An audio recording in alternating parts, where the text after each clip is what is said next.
Yes, karibu mwana michezo tuweze kuyatazama na kuyamulika yote yaliyojiri ya kimichezo ndani na nje ya soka la Tanzania. Kubwa zaidi leo Young Africans atakuwa na mchezo wa kuwania kufuzu hatua ya makundi ya ligi mabingwa barani Afrika ikiwa baada ya mchezo wa kwanza wa mkondo wa kwanza.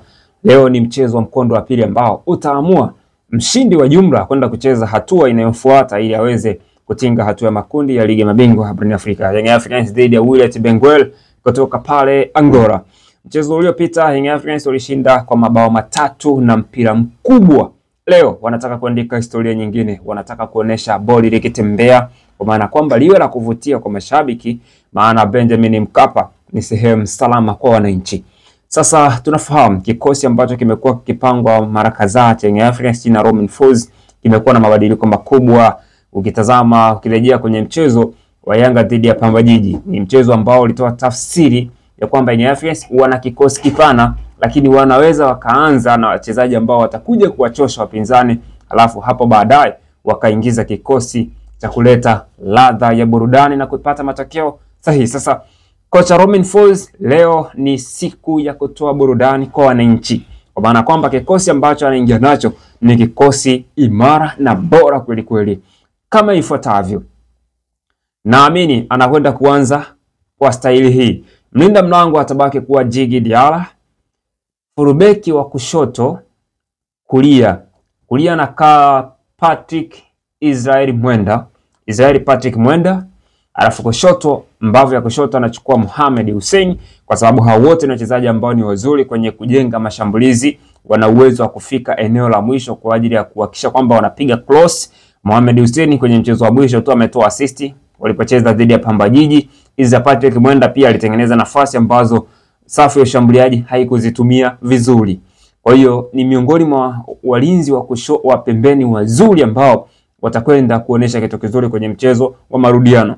Walinzi wa kati pale katikati kuna vita kubwa. Msimu huu tumeona mwalimu Romain Folz akimwamini Bakari Nondo Mwamnyeto na kumpa game time katika mechi hizi ambazo hazina ushindani kivile, lakini amemwamini kwa sababu ni captain wa Young Africans. Sasa leo anaanza na Bakari Nondo Mwamnyeto na Ibrahim Abdulabaka, kwa sababu leo anapaswa kupumzika naye kidogo Dickson Job, kwa maana kwamba ameshaanza ndani ya mechi mbili zilizopita. Inabidi ampishe leo Ibrahim Abdulabaka kuanza na Bakari Nondo Mwamnyeto captain. Namba 6 ni Aziz Ndambwile. Aziz Ndambwile amekuwa na mechi nzuri sana katika mechi zilizopita. Miongoni mwa watu ambao wanaleta utulivu kwenye kikosi. Hata ukirejea kwenye mchezo wa Pamba Jiji, baada ya kuingia kwa Aziz Ndambwile, timu ilipata composure, alituliza timu na timu ikaanza kucheza soft football, kwa maana kwamba amekuwa na mchango mkubwa, hasa anapoingia tu anabadilisha mchezo na mchezo kuwa wa kuvutia kwenye kikosi cha Young Africans. Aziz Ndambwile anachukua namba 6. Namba 7 Max Nzengeli. Tunafahamu Balala Max Nzengeli anaweza kucheza kama wingback, lakini anaweza kama kucheza winger midfield. Namba 8 Mudathir Abbas, na namba 10 ni mwamba wao wanamuita midfield AI Mohamed Doumbia.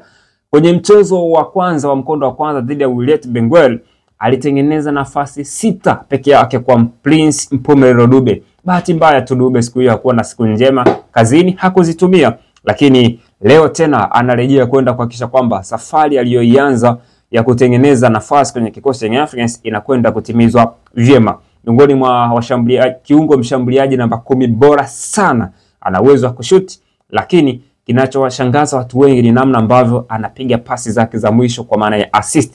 Anatengeneza nafasi kweli. Ukikuta mshambuliaji ambaye ni katili na kuzitumia, anakuwa ni mtu hatari kweli kweli. Anaweza kawa msimu wake kamaliza na assist nyingi, kwa sababu ni miongoni mwa viungo bora ambao wanajua kutengeneza nafasi za kufunga mabao. Namba 9 Prince Dube kama kawaida ni namba 9 na ndiye mshambuliaji namba 1 wa Young Africans. Anaanza kwenye kikosi cha Young Africans kwa sababu kwanza mwalimu anamwamini Prince Dube. Yes, na sisi tunaamini ni mtu ambaye anajua kutengeneza nafasi na mashimo ya kutosha. Ubaya tu wa Dube ni kwamba kwenye nafasi 10 anaweza akafunga 2, kwenye nafasi 5 anaweza akafunga 1, kwenye nafasi 6 anaweza akafunga 1, nafasi 3 anaweza asifunge hata 1. Kwa hiyo ndo shida kubwa Prince Dube. Na namba 11 ni Pacome Zouzoua Eri Professor mwite MVP. Miongoni mwa watu ambao wanaifanya ligi kwa Tanzania bara kuwa ligi bora sana. Na miongoni mwa watu ambao wanafanya watu waipende Young Africans ni Pacome Zouzoua. Bara lake tu umeliona kwenye mchezo wa Pamba Jiji juzi tu hapo kwenye ligi kuu wakishinda Young Africans bao 3-0. Alikuwa anacheza huku anatoa burudani. Yaani Pacome Zouzoua ndiyo maana halisi ya ule msemo wa Azam TV kwamba burudani kwa wote. Anatoa burudani kwa wote, wale ambao ni mashabiki wa Young Africans na ambao si mashabiki wa Young Africans. Upendo usipendo ukimtazama Pacome Zouzoua utaburudika. Kwa hiyo naamini mimi itakuwa ni first 11 bora sana ambayo itaipatia Young Africans burudani pamoja na matokeo chanya ndani ya dakika 90 katika dimba la Benjamin Mkapa, Young Africans dhidi ya Wydad Benguela.